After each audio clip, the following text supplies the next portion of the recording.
When I left Iran, I was 15 years old. I had only taken with me a suitcase of clothes and a few books. Or so I thought. I was wrong. I had taken with me, in me, an invaluable treasure, the Persian language, a millennium-old language that emerged from the beginning as the language of poetry. Persian was the language of my childhood paradise, the language of tales and nursery rhymes. But I had to leave the Garden of Eden. It is through the experience of exile that I came to realize that what I had lost was, yes, a country, a house, a garden. I had been severed from my land, from the landscapes of Iran, from the reassuring presence of Mount Damavand, covered with snow. But nobody could bereave me of my motherland if my motherland was my mother tongue. Within me, what was alive was the language. What makes me Iranian is Persian, specifically the treasure of Persian poetry. So I started reading poetry, learning poems by heart, so that I could take them everywhere with me, so that I could feel home wherever I go. I embarked on a poetic journey that is still going on. My guide on this journey was no less than Rumi, the Persian mystic poet of the 13th century. In the prologue of his opus magnum, comparing his poetic work to the song of the reed flute, he says, بشنوی نی چون شکایت می کند از جدایی ها حکایت می کند که از نیستان تا مرا ببریده اند در نفیرم مرد و زن نالیده اند سینه خواهم شرح از فراق تا بگویم شرح درد اشتیاق هر کسی کو دور ماند از اصل خویش باز جوید روزگار وصل خویش. Listen to this reed flute. Listen how it complains, telling the tale of separations, saying, ever since I was severed from the reed bed, men and women have moaned in unison with my lament. I want a bosom torn by separation, that I may unfold the pain of love desire. Whoever is left far from the origin longs to return to the time of union. I remember quite vividly the first time I heard those lines. It was in 1982, during the Iran-Iraq War, when Tehran was bombarded. There was a circle of poets and poetry lovers who would gather every Friday, notwithstanding the risks, to read and listen to poetry. My father took me to those gatherings. I didn't understand, far from it, all the poetry I heard in those days, and many lines have left my memory. But those lines by Rumi, oh my God, a whole world opened in front of me, and Rumi became my companion for life, my companion of exile. So in exile, I read his poetry, I listened to the reed again and again, and said those poems aloud. I wrote my PhD thesis and 2 books on his works. I translated many of his poems.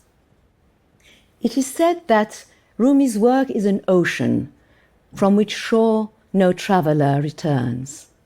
I can definitely bear witness to that. What does the poet mean with this magnificent prologue? Listen to this reed. What does he want us to listen to? He evokes the pain of exile, of being separated from where you belong and those you love. And he insists that his song is the song of all exiles. He invites all of us to accompany him on the return journey, on the wings of poetry, through the song of the reed flute. And indeed, his poetry is sheer music. Like the reed flute, it tells and it whispers to the soul a forgotten story. Rumi himself had fled his native town in today's Afghanistan when he was very young because of the Mongols' threat. He left his homeland as a child, never to return. He had wandered from town to town until he took refuge in Anatolia. There, in that foreign land, he kept reading Persian poetry, he kept to his mother tongue, and he taught it to his own children.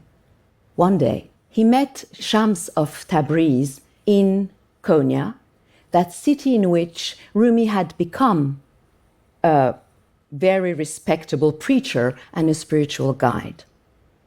Shams initiated Rumi to mystical music and dance, and above all, to the religion of love. With him, Rumi lived a series of bewildering experiences that illuminated him and awakened him to his true self. With Shams, Rumi became a poet. About this inner transmutation, he says, "I was dead, alive I became. I was tears, laughter I became. The rain of love came upon me, and my joy eternal became. مرده بودم، زنده شدم. گریه بودم، خنده شدم. دولت عشق آمد و من دولت پاینده شدم." Through his lyric poetry, through the innumerable stories he tells, Rumi points not only to his own individual experience, but he reminds us of our situation in life. Whoever we are, wherever we live, we are in exile. Because as celestial souls, we belong to another world, to a lost paradise to which we shall return, provided we have developed our spiritual awareness and our humanity. Through the beauty of his words, Rumi makes us feel all the prism of human emotions.